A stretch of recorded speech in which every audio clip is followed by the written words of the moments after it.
आपल्या देशामध्ये पारंपरिक राजकीय पक्षानेच आलटून पालटून वेगवेगळ्या राज्यांवर सत्ता गाजवलेली आहे। दक्षिणेतले प्रादेशिक पक्ष आणि महाराष्ट्रातील काही प्रादेशिक पक्ष वगळले तर काँग्रेस नाही तर भारतीय जनता पार्टी या दोनच पक्षाची सत्ता राहिली आहे। इतकंच नाही तर ते विरोधात सुद्धा जाऊन बसले, पण या सगळ्या राजकीय पक्षांना छेद देत एक पक्ष पुढे आला, ज्यांनी आंदोलनातून नेतृत्व करत नव्या पक्षाची स्थापना केली आणि हा नवा पक्ष नव्या कोऱ्या तरुण सुशिक्षित लोकांचा होता।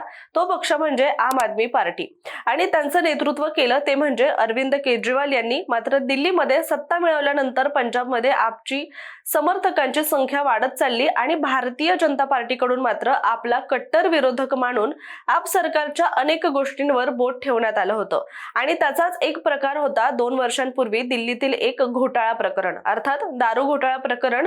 अरविंद केजरीवाल यांच्यासह मनोज सिसोदिया यांच्यावर सुद्धा या प्रकरणी आरोप झाला होता, शिवाय कारवाई सुद्धा करण्यात आली होती। मात्र आता याच प्रकरणाचा मोठा निर्णय समोर आलाय। या दोघांची या प्रकरणातून निर्दोष मुक्तता झाली असून त्यामुळे या प्रकरणात नेमकं आतापर्यंत काय घडलं होतं या सगळ्याबद्दलच आपण आजच्या व्हिडिओमध्ये बोलणार आहोत। सुरुवात करूया। नमस्कार, मी रामेश्वरी, तुम्ही पाहताय कट टू कट। दिल्लीचे माजी मुख्यमंत्री अरविंद केजरीवाल आणि त्यांच्या सरकारमधील उपमुख्यमंत्री मनीष सिसोदिया यांना 27 फेब्रुवारी रोजी दिल्लीमध्ये मद्य घोटाळा प्रकरणातून निर्दोष मुक्त करण्यात आलंय। यावेळी न्यायालयाने सीबीआयला कठोर शब्दात म्हटलं की फक्त आरोप करणं पुरेसं नाही तर ते सिद्ध करण्यासाठी सुद्धा ठोस पुरावे लागतात। दरम्यान सीबीआयला आपले आरोप पुराव्यासह सिद्ध करता आले नाहीत, शिवाय केजरीवाल हे या प्रकरणात मुख्य सूत्रधार आहेत याचा सुद्धा कोणताही ठोस पुरावा सापडला नसल्यामुळे न्यायालयाने स्पष्ट केलेलं आहे, पुराव्याशिवाय अशा गंभीर आरोपांमुळे सार्वजनिक पदाच्या प्रतिष्ठेला धक्का बसू शकतो असं सुद्धा न्यायालयाने नोंदवलेलं आहे। याचबरोबर या प्रकरणामध्ये कोणताही क्रिमिनल इंटेंट अर्थात गुन्हेगारी हेतू किंवा व्यापक कट रचल्याचं दिसून येत नाहीये। मनीष सिसोदिया यांच्यावर प्रथमदर्शनी कोणताही खटला बनत नाहीये असं सुद्धा न्यायालयाने म्हटलेलं आहे आणि ज्यावेळी हा निकाल लागला त्यानंतर अरविंद केजरीवाल यांना आपले अश्रू हे अनावर झाले।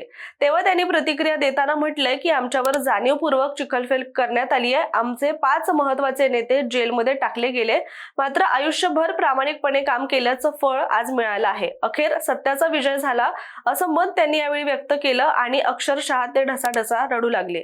याशिवाय अरविंद केजरीवाल यांनी या प्रकरणाला स्वतंत्र भारताच्या इतिहासातील सर्वात मोठं राजकीय षडयंत्र असं सुद्धा म्हटलंय आणि आम आदमीच्या पक्षाला दिल्लीच्या सत्तेतून बाजूला करण्यासाठी भाजपने हा कट रचला होता असा आरोप सुद्धा त्यांनी केलाय। याचबरोबर सत्तेसाठी कोणीही अशा प्रकारे देश आणि संविधानाशी खेळू नये असं सुद्धा त्यांनी म्हटलंय।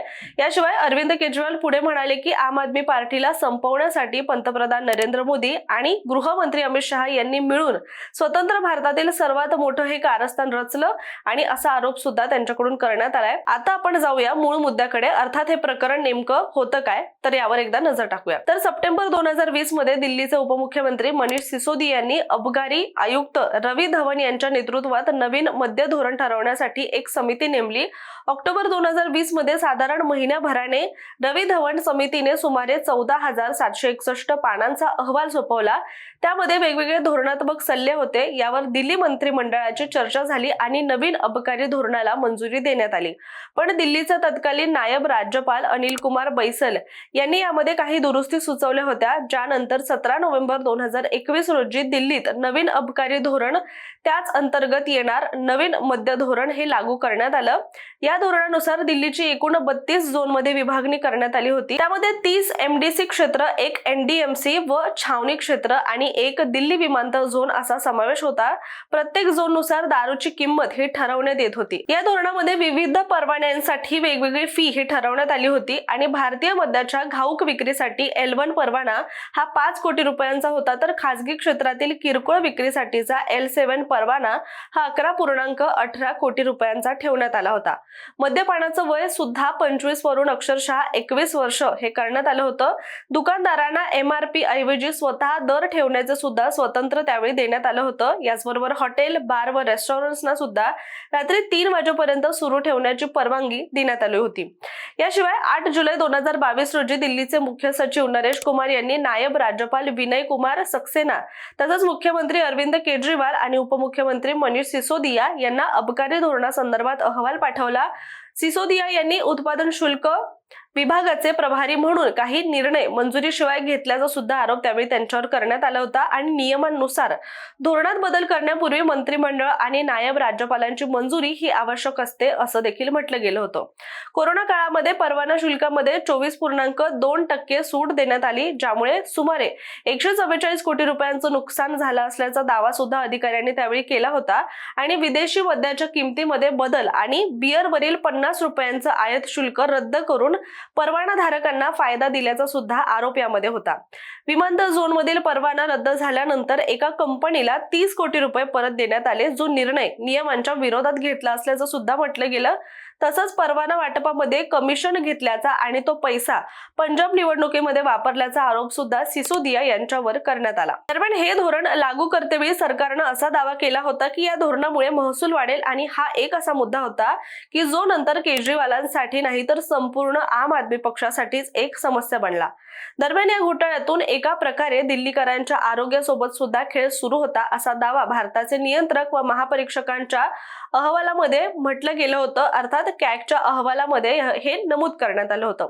आणि या अहवालानुसार 2021-22 मधील दिल्ली सरकारच्या उत्पादन शुल्क धोरणामुळे दिल्ली सरकारचं तब्बल 2000 कोटी रुपयांचं जास्त नुकसान झालं असं देखील म्हटलं गेलं. परंतु दाखल केलेल्या आरोपपत्रामध्ये अनेक त्रुटी होत्या हे कोर्टाच्या टिप्पणीतून स्पष्ट झालंय आणि असे अनेक मुद्दे आहेत ज्यावर समाधानकारक उत्तर ही मिळालेलं नाहीये असं कोर्टाने म्हटलंय. आणि त्याचा आता केजरीवाल आणि सिसोदिया यांना सुद्धा मोठा दिलासा मिळालाय. तपास यंत्रणेचं म्हणणं असं आहे की ते कोर्टाच्या निर्णयावर समाधानी नाही, त्याला हायकोर्टात आव्हान देणार, आदेशाचा विस्तृत अभ्यास केल्यानंतर वरच्या न्यायालयामध्ये अपील करू असं सुद्धा संकेत सीबीआय वकिलांनी दिलेले आहेत.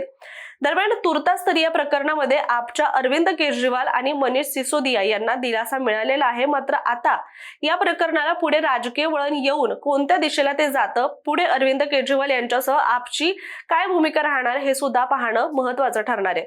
तुर्तास आपण इथेच थांबूया. मात्र यावरचं तुमचं मत काय कमेंट करून नक्की सांगा आणि अशाच माहितीपूर्ण व्हिडिओसाठी सुद्धा कट टू कटच्या YouTube चॅनलला सबस्क्राईब करा.